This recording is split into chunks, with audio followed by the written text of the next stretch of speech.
प्यार एक शब्द नहीं, एक स्थिति है। एक ऐसा ठहराव जहां इंसान खुद से फिसल कर किसी और में समा जाता है। यह हर किसी को नहीं होता, और जिसे हो जाए वो जिंदगी भर उस एक एहसास से उबर में ही पाता। आज मैं उसी एहसास की बात कर रहा हूं। शाम ढल रही थी। स्टेशन की भीड़ अपने शोर में डूबी हुई थी। कोई जा रहा था, कोई आ रहा था, और मैं बस इंतजार कर रहा था दोस्त का। एक मामूली सा प्लान था, कहीं बाहर घूमने का। हमेशा की तरह मैं तय समय से पहले पहुंच गया था। समय बहुत भारी लग रहा था। घड़ी की सुइयां जैसे मुझसे दुश्मनी निकाल रही हों। नजरें बार बार स्टेशन की ओर जाती, हर चेहरे में दोस्त को ढूंढती और हर बार खाली लौट आती। उसी बेचैनी से बचने के लिए मैं स्टेशन के पास एक बेंच पर बैठ गया, और वहीं मेरी जिंदगी चुपचाप एक मोड़ ले चुकी थी। मैं यूं ही सामने देख रहा था कि अचानक मेरी नजर एक लड़की पर ठहर गई। बस सिर्फ ठहरी नहीं, एकदम से अटक सी गई। उस एक क्षण में जैसे पूरा दृश्य थम गया हो।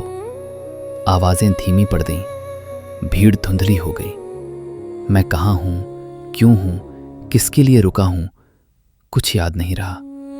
सिर्फ वो थी। मेरी आंखें उसे देखना चाहती थी और दिल उसे समझना। उसका चेहरा मासूम, सादा, खूबसूरत, बेहद सुंदर। छोटी छोटी आंखें और होठों पर एक ऐसी मुस्कान जिसमें कोई दिखावा नहीं था। उसे देखकर दिल ने कोई सवाल नहीं किया, बस मान लिया कि बस यही तो है। पहली नजर में कुछ ऐसा हुआ जिसका कोई तर्क नहीं था। क्या वो प्यार था? मुझे नहीं पता। बस इतना जानता हूं कि उस पल मैं नहीं चाहता था कि मेरा दोस्त आए। मैं चाहता था कि समय बस यहीं रुक जाए। मैं उसका नाम जानना चाहता था, नाम से ज्यादा उसे जानना चाहता था। पर कैसे? कोई रास्ता समझ नहीं आ रहा था। तो मैंने वही किया जो इंसान तब करता है जब वो बेबस हो जाता है। मैंने भगवान से बात की। अगर ये एहसास झूठा नहीं है तो इसे मेरी जिंदगी का हिस्सा बना देना। वो चल पड़ी, धीरे धीरे मेरी नजरों से दूर जाती हुई। मैं उसे रोकना चाहता था, बस एक बात, एक पहचान, एक शुरुआत। पर पैर जैसे जमीन में गड़ गए थे, और तभी पीछे से आवाज आई, प्रिया, मैं यहाँ हूँ। वो रुक गई, पीछे मुड़ी। उसी पल मुझे लगा जैसे मेरी दुआ सुनी जा चुकी है। प्रिया, उसका नाम प्रिया था। प्रिया, नाम भी वैसा ही था, नरम, सीधा, दिल में उतर जाने वाला। मैं मुस्कुरा उठा, जिसका कोई गवाह नहीं था। मैंने ठान लिया था, अब चाहे जो हो, ये कहानी यही खत्म नहीं होगी। मैं उसके पीछे बढ़ा ही था कि किसी ने मेरा हाथ थाम लिया। मेरा दोस्त। वक्त फिर से आगे बढ़ने लगा। जब तक मैं कुछ समझ पाता, प्रिया मेरी आंखों से ओझल हो चुकी थी। दिल जैसे किसी ने मुट्ठी में भींच लिया हो। ऐसा लगा जैसे कोई खूबसूरत सपना आंख खुलते ही टूट गया हो।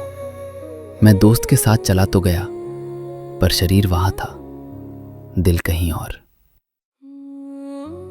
अगले दिन कॉलेज पहुंचा। जिंदगी फिर अपनी रफ्तार में लौट आई थी। मैं बेंच पर बैठा ही था कि दोस्त ने कहा, आज कॉलेज में एक नई लड़की आई है। मैंने ध्यान नहीं दिया। मेरे मन में अब भी वही चेहरा घूम रहा था। मैं झुंझलाकर पीछे देखने ही वाला था कि मैं रुक गया। वो थी, वही आंखें, वही मुस्कान।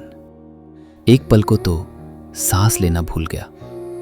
मेरी खुशी बेकाबू हो गई। मैं हंस पड़ा, अपने दोस्त के गले लग गया। वही लड़की, प्रिया। आज कॉलेज में पहला दिन। उस दिन मैं सच में हवा में था। दिन गुजरते गए, हम दोस्त बन गए। साथ बैठना, बातें करना, हंसना, सब कुछ था सिवाय सच के। मैं डरता था कहीं दिल की बात कहकर उसे खो न दूं, और वो भी चुप थी। शायद उसे अंदाजा था, या शायद नहीं। पर वो क्या जाने कि पहली नज़र में ही मैं खुद को उसके नाम कर चुका था। एक दिन मैंने तय किया, अब नहीं रुकूंगा। मैंने उसे फ़ोन किया, मिलने को कहा। उसने हाँ कहा। मैं तय समय से पहले वहाँ पहुँच गया और फिर वो आई। वही चाल, वही बैग, वही मुस्कान, जैसे समय गोल चक्कर काट कर फिर पहले दिन पर आ गया हो। वो मेरे सामने बैठी। मैंने कहा, मुझे तुमसे कुछ कहना है। उसने कहा, मुझे भी। दिल जोर से धड़का। मैंने कहा, तुम पहले। वो झिझकी, फिर बैग से एक कार्ड निकाला और मेरी ओर बढ़ा दिया। वो पल सबसे भारी था। वो शादी का कार्ड था, मेरे सपने का अंत। शायद मैं बहुत देर कर चुका था। उसने पूछा, वैसे तुम क्या कहना चाहते थे? मैंने कुछ नहीं कहा। कुछ और बात बोलकर बात टाल दी थी। वो चली गई और मैं वहीं बैठा रह गया। कुछ कहानियां कभी पूरी नहीं होती। वो आती हैं, दिल में जगह बनाती हैं और फिर एक खामोश टीस बनकर रह जाती हैं। इसलिए अगर कभी दिल कुछ कहे तो देर मत करना, क्योंकि देर हो जाने पर प्यार सिर्फ याद बनकर रह जाता है और सपने कभी हकीकत नहीं बनते।